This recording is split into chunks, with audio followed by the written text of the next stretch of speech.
തമാശ എന്ന് വെച്ചാൽ ഒരു വൃദ്ധനെ പറ്റി. ഏത് വൃദ്ധൻ? ഒരു വൃദ്ധൻ. ഈ വൃദ്ധൻ ഹോട്ടലാണെന്ന് കരുതി ഒരു ബാർബർ ഷാപ്പിൽ കയറി. അപ്പോൾ വൃദ്ധൻ ബാർബറോട് എന്തുണ്ട്? അപ്പോൾ ബാർബർ കട്ടിങ്ങും ഷേവിങ്ങും. അപ്പോൾ വൃദ്ധൻ രണ്ടും ഓരോ പ്ലേറ്റ് പോരട്ടെ.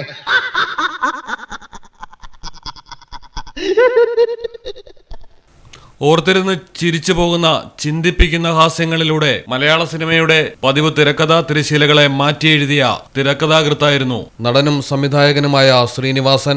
48 വർഷത്തെ സിനിമാ ജീവിതത്തിൽ നിന്ന് വിട പറയുമ്പോൾ കേരള സംസ്ഥാന ചലച്ചിത്ര പുരസ്കാരം ലഭിച്ചത് 5 തവണ.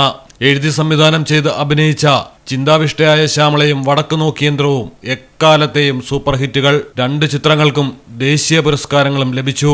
ഏറെ നാളായി രോഗബാധിതനായി ചികിത്സയിലായിരുന്ന ശ്രീനിവാസൻ 69-ാം വയസ്സിലാണ് മരണപ്പെടുന്നത്. ഡയാലിസിസ് ചെയ്യാനായി കൊച്ചിയിലെ വീട്ടിൽ നിന്നും ഇറങ്ങിയതായിരുന്നു. തൃപ്പൂണിത്തുറ എത്തിയപ്പോൾ ആരോഗ്യനില മോശമാവുകയും മരണം സംഭവിക്കുകയുമായിരുന്നു. തത്സമയം ഒപ്പം ഭാര്യ വിമലയുണ്ടായിരുന്നു.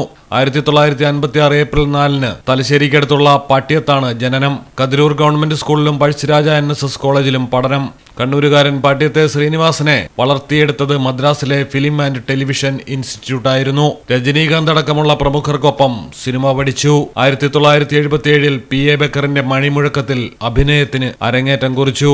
സത്യൻ അന്തിക്കാടുമായി എടുത്ത 15 സിനിമകൾ, എല്ലാം ഒന്നിനൊന്ന് മെച്ചം. മികച്ച കൂട്ടുകെട്ടൊരുക്കിയവരിൽ പ്രിയദർശൻ, കമൽ എന്നിവരുമുണ്ട്.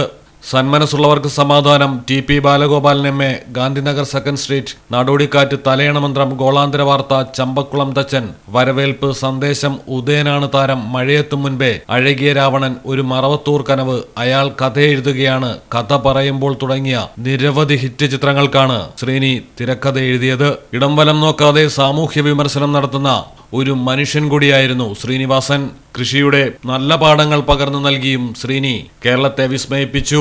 സാധാരണക്കാരുടെ പ്രശ്നങ്ങളെ ചിരിയുടെയും ചിന്തയുടെയും മേമ്പടിയോടെ ഭംഗിയായി അവതരിപ്പിക്കാൻ ശ്രീനിവാസന് അതിസവിശേഷമായ കഴിവുണ്ടായിരുന്നു. അത് തിരക്കഥയിലാണെങ്കിലും സംവിധാനത്തിലാണെങ്കിലും അഭിനയത്തിലാണെങ്കിലും. നടന്മാരും സംവിധായകരുമായ ധ്യാൻ ശ്രീനിവാസൻ, വിനീത് ശ്രീനിവാസൻ എന്നിവരാണ് മക്കൾ. മലയാള സിനിമയ്ക്ക് തിരക്കഥാരംഗത്തടക്കം തിര നഷ്ടമാവുകയാണ് ഈ വേർപാട്. മലയാളം ടെലിവിഷൻ, കൊച്ചി. നിങ്ങൾക്ക് എത്ര പേർക്കറിയാം നിങ്ങളുടെ കുഞ്ഞിന്റെ ആദ്യ കാതുകുത്ത് പവൻ ഗോൾഡിൽ തികച്ചും സൗജന്യമാണെന്ന്? എന്നാൽ പത്തരമാറ്റ തിളക്കത്തോടെ 10 വർഷമായി പവൻ ഗോൾഡിൽ ആദ്യ കാതുകുത്ത് തികച്ചും സൗജന്യമാണ്. മാത്രമല്ല, പരിചയസമ്പന്നരായ ലേഡി സ്റ്റാഫുകളാണ് നിങ്ങളുടെ കുഞ്ഞുങ്ങൾക്ക് കാതുകുത്തുന്നത്. പവൻ ഗോൾഡ്, തിരൂർ.